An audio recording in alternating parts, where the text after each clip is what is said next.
All right, welcome back, everybody, to the First Team Fantasy Podcast. We have Schiff and myself, as always. We're going to be going through previews of the Week 2 slate, kicking it off with the 49ers traveling to Minnesota and taking on the Vikings. The Vikings defense fared pretty well Week 1 against a much less capable offense. They were 15th against the pass, giving up 166 yards, and 6th against the rush, only giving up 74. The over-under is 46.5. And on the Niners side of the ball, Christian McCaffrey joins fellow running back Eli Mitchell on the IR with half calf hamstring and Achilles tendonitis. So if you happen to pick up Jordan Mason and you used him week 1, you have 4 more weeks at the least of Jordan Mason. That is huge for fantasy owners that had McCaffrey. And if they were able to pick up Jordan Mason, that's great. If not, that definitely puts you in a bind. You do not want to be in this early in the season. But for fantasy value, I feel safe starting Jordan Mason, Debo, Ayuk, Kittle, potentially the Niners defense. I mean, we'll see this week, but Jake Moody, he can be a go. And if you had a Jordan Love and for whatever reason, you drafted a Brock Purdy or something like that, I feel comfortable starting him as well.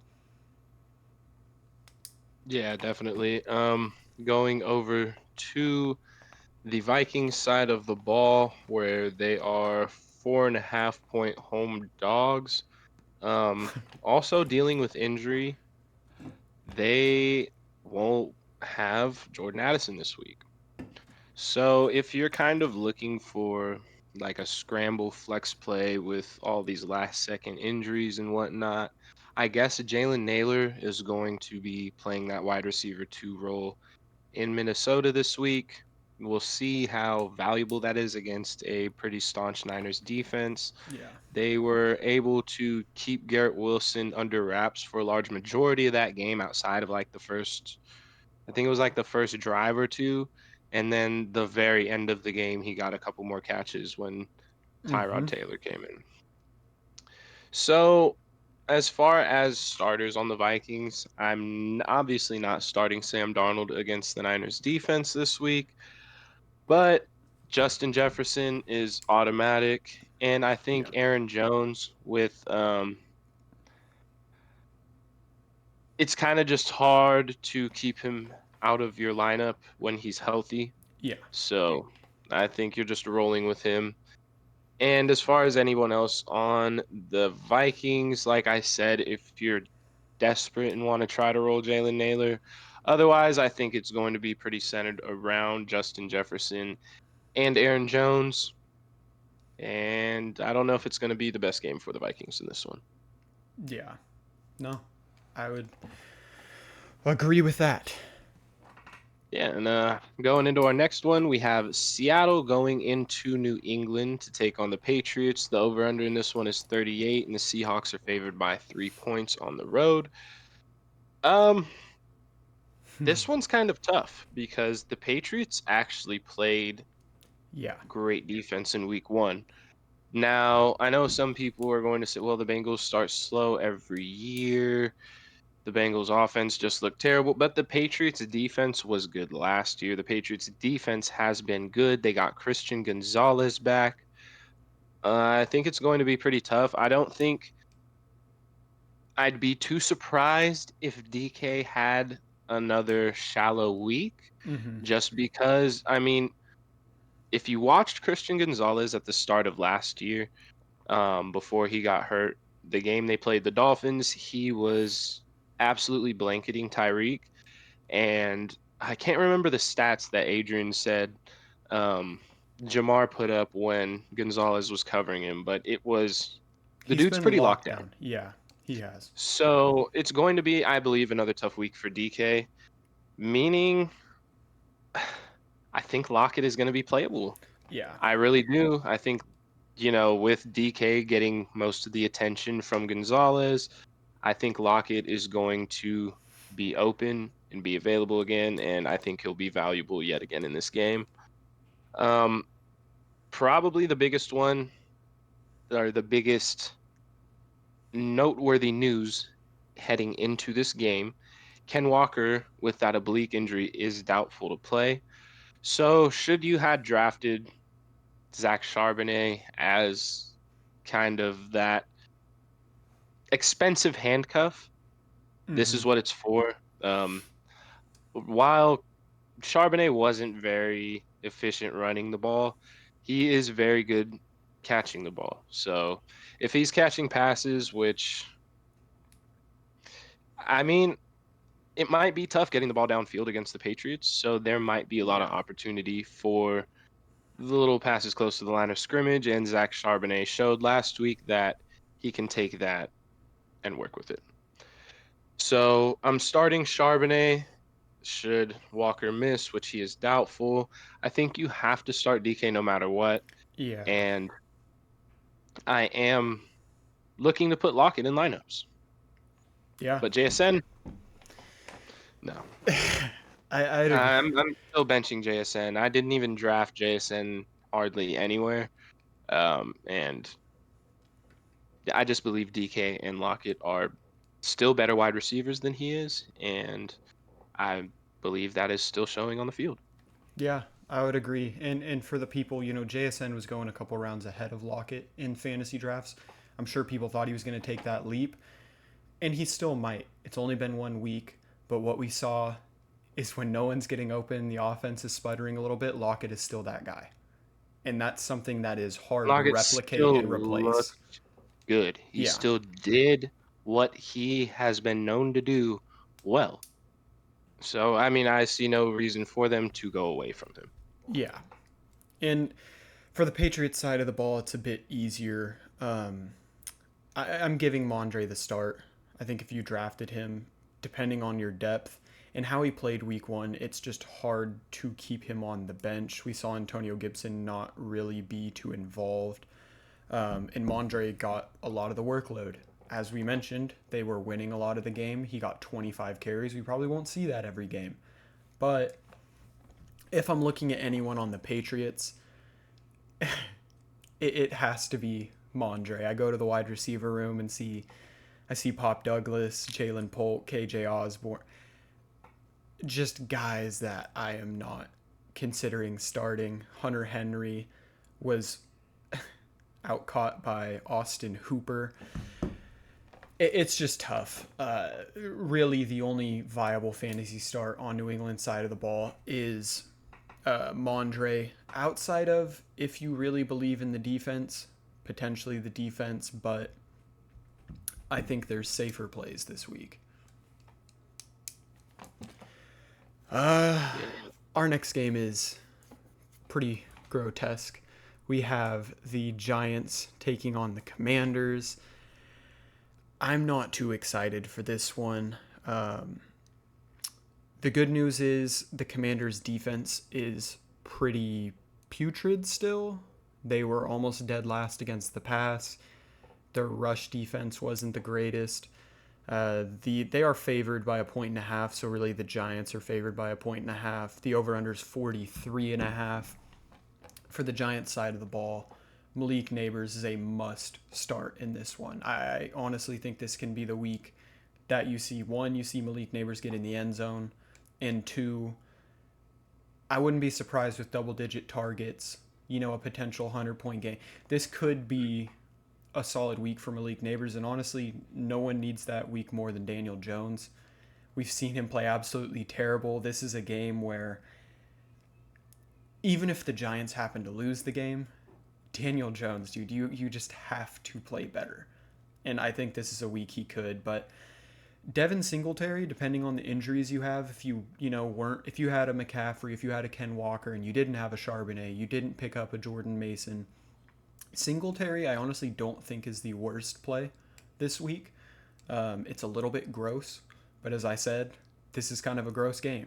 And the Giants defense struggled against the Vikings, but the Giants offense struggled against the Vikings. They should not struggle too much against the Commanders. So that's really it. Wandell, I want to see another week. I'd hope you're not in a situation where you have to plug him in. If you are, we saw him get heavy volume. You can hope for the same, but I'd like to see another week with Wandell before I threw him in. I would like to agree with you. This is just a situation where I feel like this might be one of the only weeks where it's like viable It's still. true. It's true. Because just because of the matchup, I mean, you look, they're projecting this game 44 points and, like a point and a half either way. So you think that this game's going to be close. They're going to be throwing the ball the whole game. So you'd like to think that he could get targets. I mean, while real life football, this is going to be, nobody really wants to watch the Giants and Commanders this year. Um, I mean, I take that back. A lot of people like Jaden Daniels is fun to watch, but Yeah, fantasy wise, this could be a very it good could. game. I mean, just looking at kind of how bad the defenses potentially are, Mm-hmm. and looking at the Commander side of the ball, I mean, I think Jaden Daniels is a good start this weekend, Oh or yeah. yeah, this weekend, this week, whatever you want to say. Yeah. Brian Robinson, I also believe is a good start. Um, if you want to flex Austin Eckler, I don't think it'll be bad. I mean, I think these two teams are going to be going back and forth. I think as far as like Terry McLaurin, am I worried? Yes, but it's week 2, so I'm not necessarily pivoting him out of my lineup just yet. I mean, there's places that like in like our bubble bowl, I have him, I have Brian Thomas Jr. So it's kind of one of those where, That's a but I'm tough still one. rolling with Terry because Yeah. it should be a good matchup. And if he's going to get it done, I'd like to hope it would be this week. Yeah. As far as everybody else, I mean, if you are in need of a tight end play, like I said, Zach Ertz is not going to zero you. Um, he didn't last week. It wasn't pretty, but it's not going to be pretty if you're playing one of these emergency tight ends off the waiver wire. Yeah.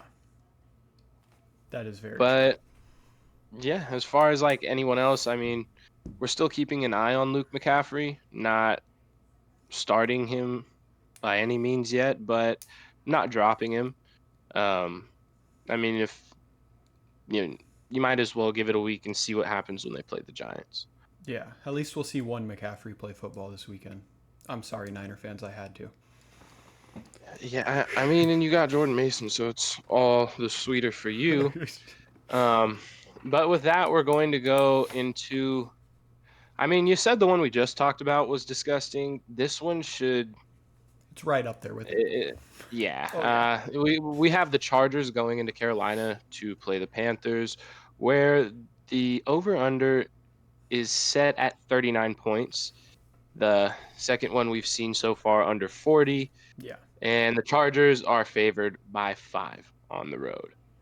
So what I'm expecting from the Chargers in this one is a whole lot of Gus Edwards and a whole lot of J.K. Dobbins. If you were able to snag one of those guys late in your draft, I think they're both going to have a good day. Um, this very well could be, a game where we see either J.K. solidify his role as that RB1, or we see that it is truly more of a timeshare.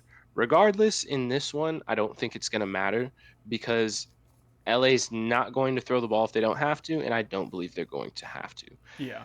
It's, I mean, I really do think this is going to be a disgusting game. So as far as starting Herbert, Lad McConkey, Palmer, Quentin Johnston, if you were In in a deep that league, you know, a kind of really world, deep league. Yeah. I'm just shying away from anything passing related on the Los Angeles Chargers this week. Yeah. Yeah. The Panthers side of the ball. Obviously, we're not considering Bryce Young. The Chargers defense, or the Chargers rush defense, was actually pretty stout against the Raiders, albeit the Raiders offensive line is banged up. But it's not like the Panthers run the ball any better. And I don't think they will in this game. I think Chuba's gonna have to he's gonna have to sit. And then the pass catchers, man. It's like I want to say Deontay's gonna have a solid week. It just one scares me how spread out that ball was between the four receivers they have there. Old Adam Thielen is still getting his share. And then you have the two receivers that they drafted, Xavier Leggett, Jonathan Mingo. You saw Deontay get his looks. Half of it isn't, honestly more than half. 3/4 of this is not even anything to do with the receivers. It's Bryce Young's inability to get them the ball. He looked terrible last week when under any pressure. And he's going to have Khalil Mack and Joey Bosa in the backfield quite frequently. So, I mean, if you're in a position, I guess I like Deontay the most out of the receivers. But I don't really like him that much, if I'm being honest. I'm staying away from the Carolina offense as much as I can until I see, I mean, I hate to say it, but any sign of fantasy relevance there. Yeah, I mean, as far as the receivers in Carolina, for me, I mean, I have Leggett rostered. Mm-hmm.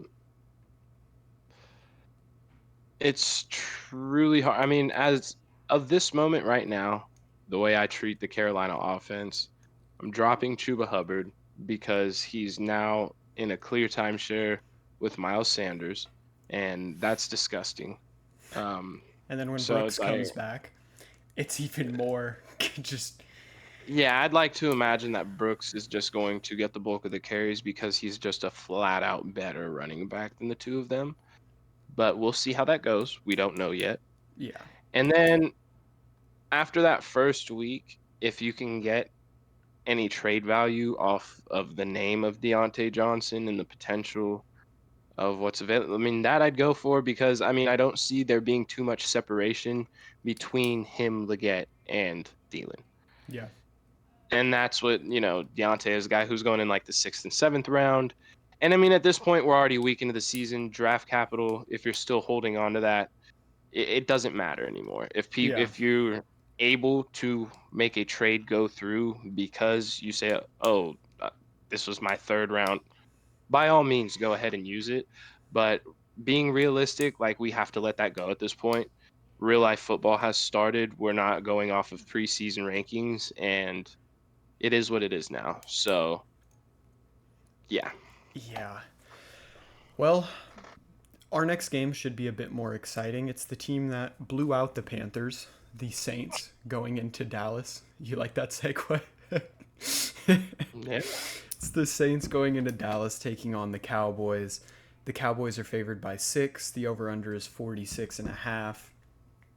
On the Saints side of the ball, I know Derek Carr had that really hot week. I'm not starting Derek Carr. This is coming from a lifelong Raider fan. You will not see many more games of Derek Carr throwing 3 or more touchdowns this season. I can promise you that. Good for him, good for the Saints offense, but not good for Chris Olave owners, who he was somehow left out completely. I think in a game like this, he's going to have to be more involved for them to stay relevant and competitive in this one. Kamara's an absolute smash start. We know Carr loves to dump it off to the running back. That's Kamara. He's getting 5 targets at least every game. He's probably catching a good amount of them. And then whatever he can give you on the ground running the ball is an addition to that. But I like Kamara. Olave, you're going to have to start. You drafted him 2nd, maybe beginning of the 3rd round. You start him. He'll have much better weeks. Rashid Shaheed, Carr does connect with him deep. It's just we know that the Saints' offensive line is not good, and the Cowboys will pressure the ball a lot better than the Panthers did. They will get in the backfield. They will cause havoc. We know Derek Carr, at this point in time, at this age, does not exactly scramble out and create things. So if they do get into that backfield, more than likely he's going to go down. It's just tough. I mean, I don't mind the Shaheed play, but he is, and probably will always be, kind of that boomer bust hit. He's going to get you a good-sized touchdown, and he's going to boom. Or they don't find that, and he may bust for you. So if you want to roll the dice on him, and you think you need to, I don't mind it, but I'm kind of looking other directions. Taysom Hill, I don't know. If you missed out on sweepstakes and you know, have a Ferguson and a Joku and Taysom Hill is there, as we've mentioned, he's probably a guy that's not going to give you a 0. If he happens to get into the end zone with a goal line carry or something, it's going to look really good. But he should at least get you a couple points. So if that's what you think can get it done for you this week, then I don't mind him. But that's really it for the Saints. I think the Cowboys are going to win this one pretty decisively, to be honest. Yeah, I'd like to say the same. I mean, the Browns didn't look good on offense by any means. So it'll be interesting to see if the Saints actually have a good offense or if they just played the worst defense in football. Yeah. Not even defense, the worst team in general. Can't put that all on their defense. That's true. As far as the Cowboys go, Jake Ferguson is doubtful with that knee injury. I'm not looking to play his backup, if anything. Like I said, I'm pivoting to a guy like I mean, I guess Taysom in the same game would be a decent option, like a Zach Ertz or Colby Parkinson if available. Yeah. But as far as the rest of the team, I mean, the Saints do have a good run defense. That being said, Zeke could very well fall into the end zone. If you're in a position where you need to play him, I don't hate it. I'm not necessarily forcing him into my lineup though. Yeah. Outside of that, I mean, I think Brandon Cooks is a good play, I agree. and you're starting Dak and CD. You're not really questioning what happened in week one. Like I said, the Browns couldn't move the ball. Their offense was putrid, so the Cowboys didn't have to do anything. Um, I'm kind of looking at that as a one-off and rolling with Dak and CD. Yeah. You starting the Cowboys defense? Yeah. I mean, at this point, you drafted them where you did, so I don't see a reason really not to. But I think there's better options this week. Yeah, but am I gonna drop them to stream a defense? Probably not. No. Yeah. Fair enough. But that'll lead into one of the defenses that we do like this week. The Colts heading into Lambeau to take on the Packers. Mm-hmm. The over/under in this one is 40.5, and Indy is favored by 2.5 points. Obviously, that's because Malik Willis is going to be playing quarterback, but that's not the side of the ball that I am talking about. So for the Colts, I mean, I think you start Anthony Richardson without really questioning it. For sure. You know what he offers on the ground, and I mean, hell, if the guy could throw 212 yards and 9 completions, Marquise Brown out for the regular season. Okay. Um, I'm not laughing at, to disclose, I'm not laughing at the injury. I now feel worse. I had just made a trade with fellow, honestly, FTF member Adrian in our Dynasty League, and I sent him Hollywood under the assumption he would only miss 4 weeks. I don't. Wasn't it like a shoulder injury or something? How is he out the whole season now, dude? How did 4 weeks turn into the year?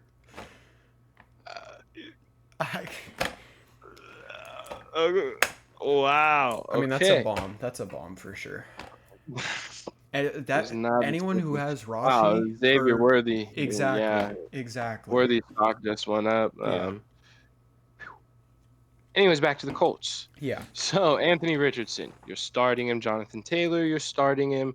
Michael Pittman, obviously, we talked about the issues, but with the target share that he got, you're still starting him, yeah, and you're just praying that Anthony Richardson can figure out how to get it down in the damn middle of the field. Just, yeah. I don't know. It's all or nothing with him, but if we could get those intermediate passes down, Michael Pittman will be golden.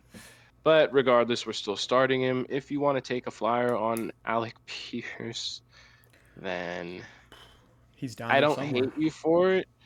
Um, but it's just not to be said that that won't be Alec Pierce one week and Josh Downs another. I know he's injured right now, but and they also have Adonai Mitchell. So Yeah. with that role, I'm just saying, and Ashton Doolin, Mm-hmm. who they all kind of play that same role, and I mean, whichever one of them happens to be open is going to be the one that gets the bomb, and whoever gets, the one or two deep passes that week. I'm just saying it's kind of an interchangeable role as to where Michael Pittman's, what it is, Yeah. regardless of the ceiling. There's at least a floor that comes with it, whereas the other guys, the floor is lava. I mean, Yeah. they will can definitely potentially zero you.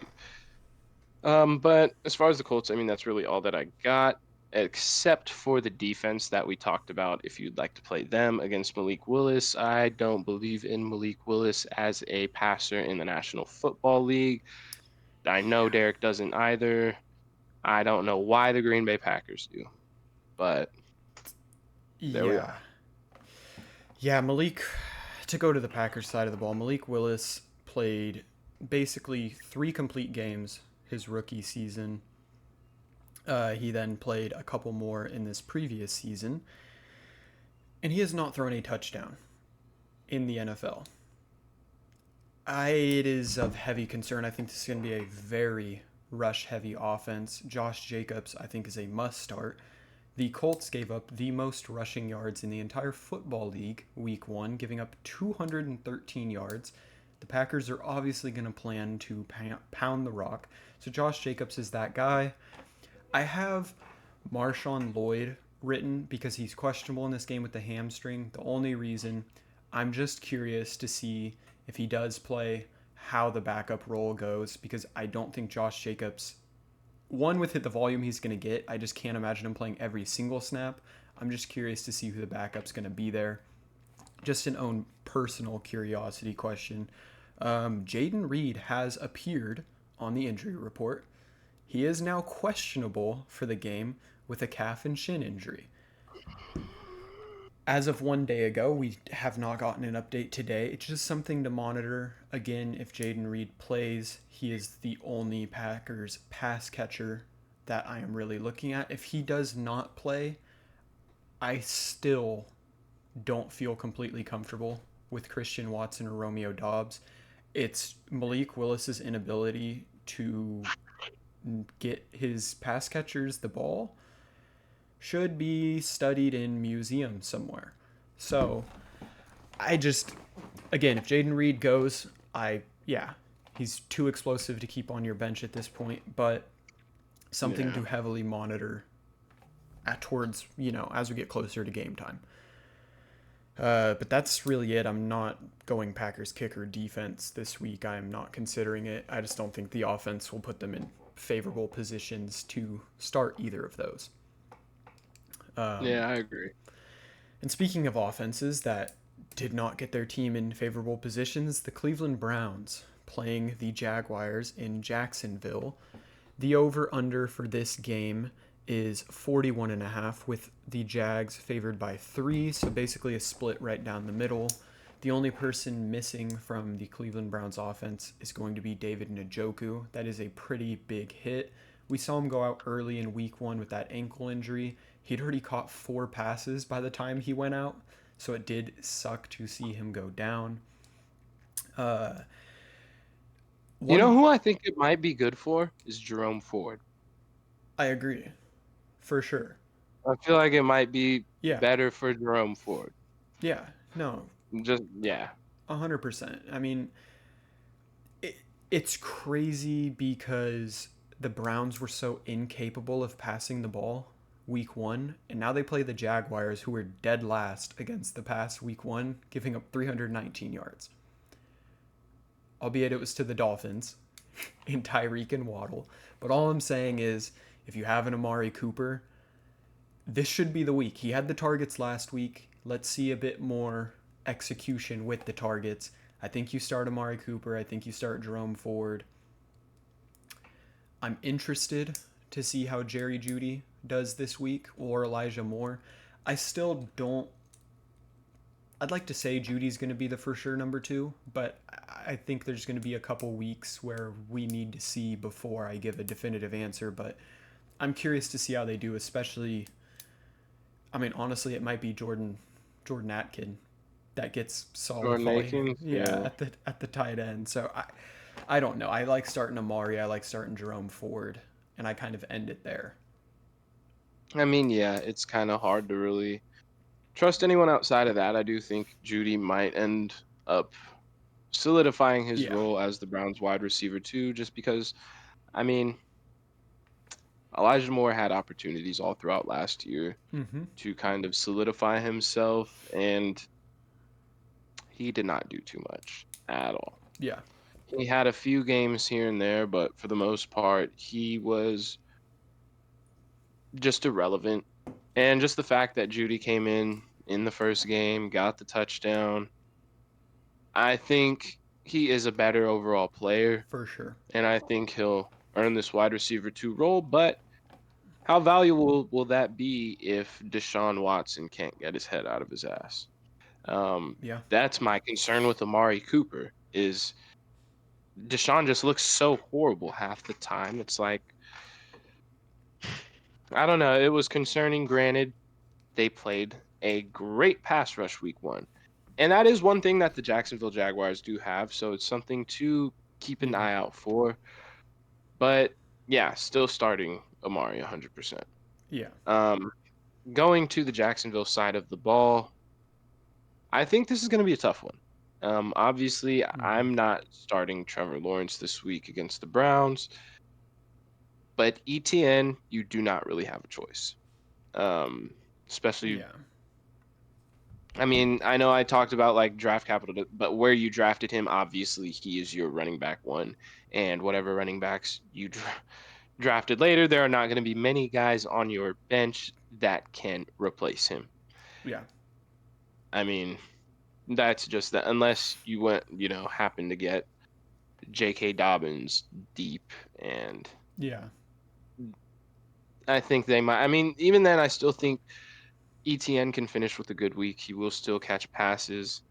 Um, I just don't know how this game's going to go in the sense that I don't see the Browns scoring that much, so I don't know that the Jags are going to have to pass that much or want to pass that much against a really good Browns pass defense. That being said, I'm still going with Brian Thomas Jr. Denzel Ward is great, but I watched Brian Thomas cook Jalen Ramsey on a route last week. Mm-hmm. So I mean, I know the kid's good, and if yeah, I'm just rolling with him. I Yeah. liked what he did in week 1. Let's see what we got in week 2. Yeah. As far as that, I don't know if I feel comfortable starting Christian Kirk this week. I I mean they got Emerson too. The He Browns. very way, yeah. So I think you you got to go back to the well with Ingram.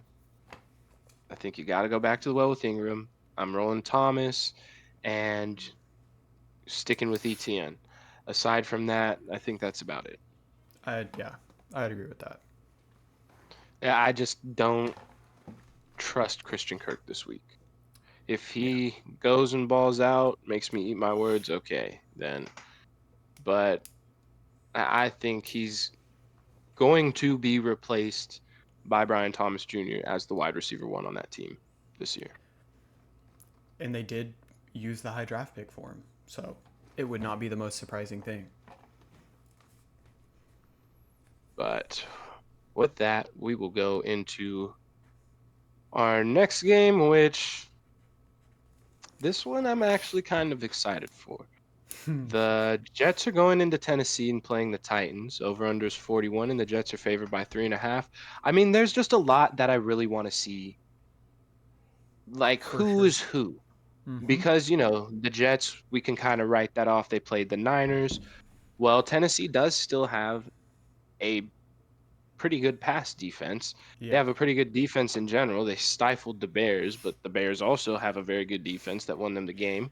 I wonder what Tennessee's going to be able to do against this Jets pass defense. I'm kind of worried for some of them, but for New York, I mean, I think you still have to start Garrett Wilson Yeah. regardless. And Alan Lazard is kind of an interesting play, but uh, He's a risk for sure. it is very risky. I mean, I feel like in this one, I'm almost just going Brees and Wilson, Yeah. shutting the book and moving on to the next. And it may, if you held on to the Jets defense, this might be a good one. No, for sure. I think if you're in deeper leagues, like Alan Lazard in a 10 man is like, yeah, shut the door. A 12 man, if you happen to get him and you have, an injury, if you had a Puka, someone like that, like, it's all situational. I don't hate Alan Lazard. The one thing he does have going for him is extreme chemistry with Aaron Rodgers. He has played with him forever. But no, I agree with you that Titans brought in L'Jarius Sneed. The, They have Snead and Awuzie, so it's like I feel like one of them is going to be on for Lazard, sure. given what they saw in week one that he's the wide receiver too. I just do feel like there's better matchups. For sure. Um, yeah, that's really Yeah. the only reason why I'm shocked. If they had a better matchup this week, I'd be, or if they were facing a team that could potentially get ahead early and force them to pass the ball a lot. But I don't believe Tennessee is going to do that. I Yeah. believe it's going to be the other way around, as a matter of fact.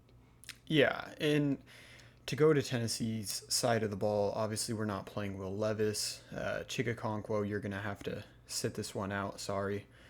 A double bless you to Schiff. He did mute the Thank mic you. though. That is much appreciated. I just looked up and I saw it happening. I'm like, all right.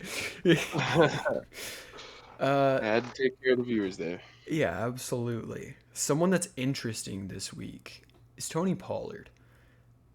I think you can start Tony Pollard. He had a good week. We saw the amount of opportunities he had. He had 16 carries. He was efficient on the ground. He had 4 targets out of the backfield. He's the clear lead back there. If you want to start Tony Pollard, I am fine with that. When I get to the pass catchers, DeAndre Hopkins went from injured to like not even questionable, no restriction. He's good to go. And I get, he did play a little bit week 1, so, another week, but I'm curious to see how that wide receiver room shakes out. I think Calvin Ridley's still the clear number 1, but I do want to see if DeAndre Hopkins gets a full workload, how that kind of shakes out. I don't mind Calvin Ridley this week, strictly for the fact, as Schiff mentioned, I imagine the Jets are leading this game and not the Titans. We could be wrong, but I really think the Jets are going to be ahead, so I don't mind Calvin Ridley. DeAndre Hopkins is going to have to stay on the bench. I got to see what he's going to do, how involved he's actually going to be in this game before I throw him in. And I mean, that's really it on the Titans side of the ball. I mean, Nick Folk's consistent. It just comes down to, how much faith do you have in the Titans being in scoring situations where, one, they can afford to kick the field goal and not have to go for the touchdown. So we'll just have to see. But I was hoping Will Levis, it was only 1 week. I think he can have better games, but I was hoping for more from him early on. I'm just really interested to see like more of an offensive identity from the Jets in this game. For That's why sure. I'm kind of excited about this one. Yeah, you played the Niners in Santa Clara. That's a tough week 1 For game. Rodgers' first game back, yeah, it's like okay, we got Rodgers week 2 this year. Let's see what this team For actually looks sure. like. For sure. Our next game is going to be the Bucks taking on the Lions in Detroit. The Lions are favored by 7.5, and the over/under is 51. I mean, I don't disagree with the 7.5. I think the Bucks are looking pretty good though, um, especially fantasy wise. Rashad White is a must start. Mike Evans and Chris Godwin, you're gonna have to start in this one. Outside of that, if you're in deeper leagues or you play in a league where just about every team is grabbing two quarterbacks, and say, you had a Jordan Love or you had a Tua and you don't feel completely comfortable with your backup quarterback and Baker Mayfield is somehow there, I don't mind the Baker Mayfield start. The Lions did give up 304 passing yards to Matt Stafford, and for most of that game without Puka Nacua. So I don't mind the Baker Mayfield, especially if you have a Mike Evans or Chris Godwin. Go ahead and get your stack while you can.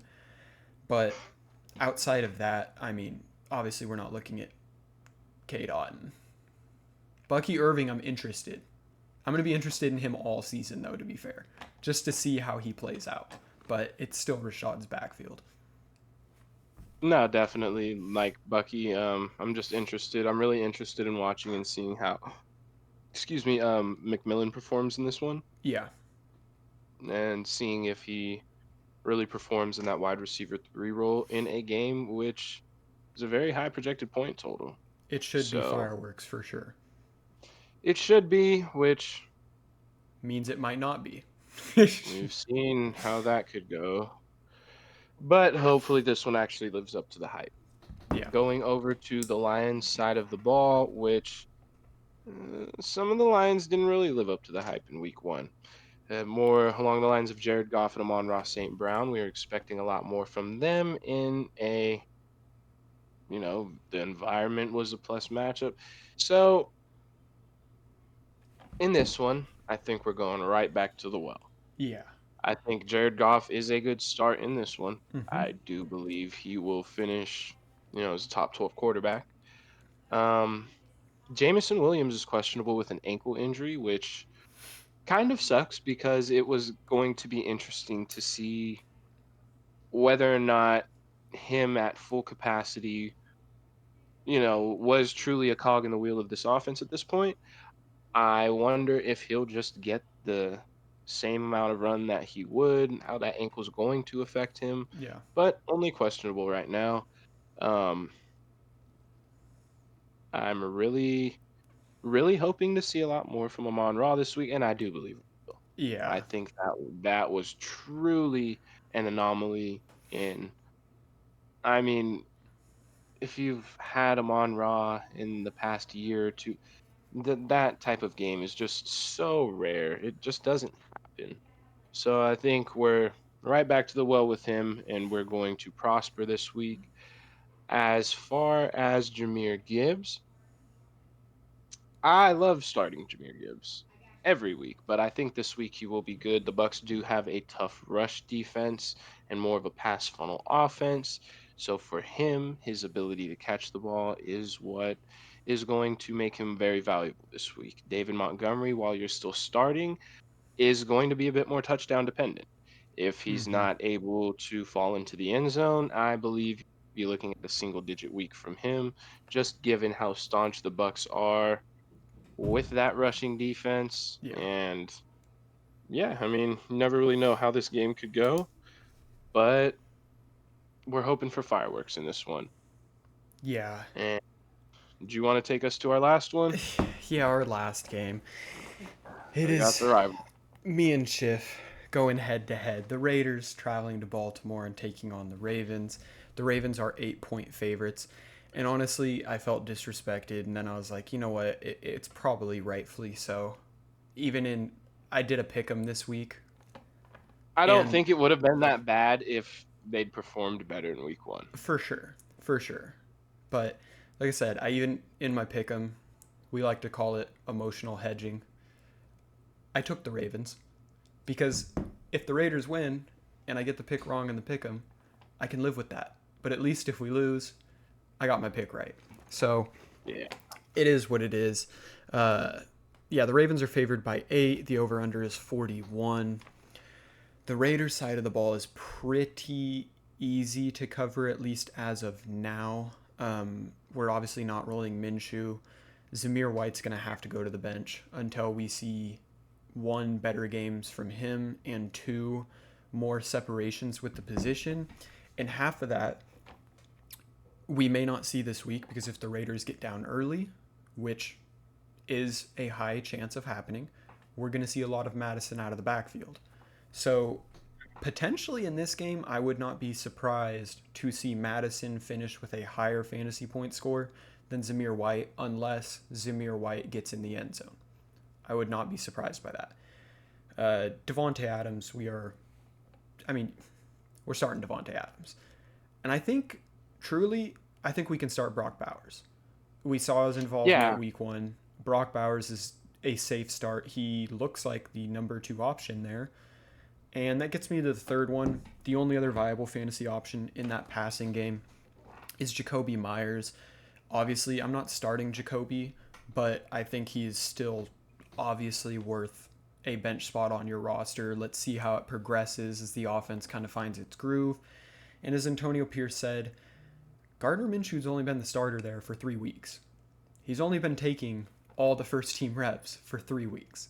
So we'll see how it goes. It's a new offensive coordinator. It was 1 week. They didn't show good, but I have hope for Devontae and Brock and really everyone else. I'm going to have to wait and see.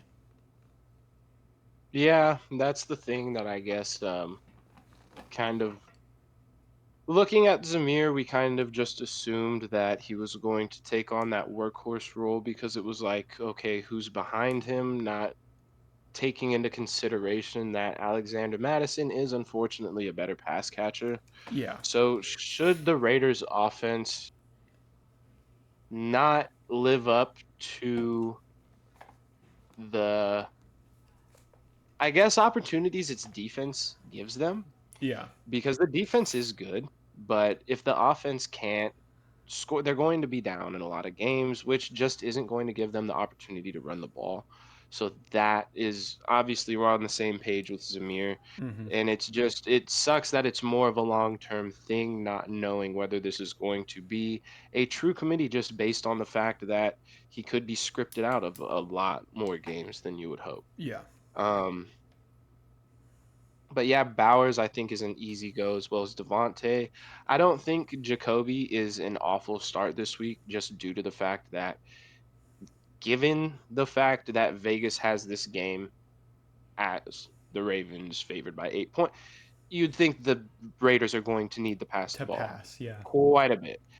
Um, but that being said, they needed to pass quite a bit when they were getting down last week, and I think Minshew's ADOT was very, very low. I mean, We played you might too see conservative for way too long in that game. It that's what was you might unbelievable. see a lot of catches out of the backfield from Madison again this week.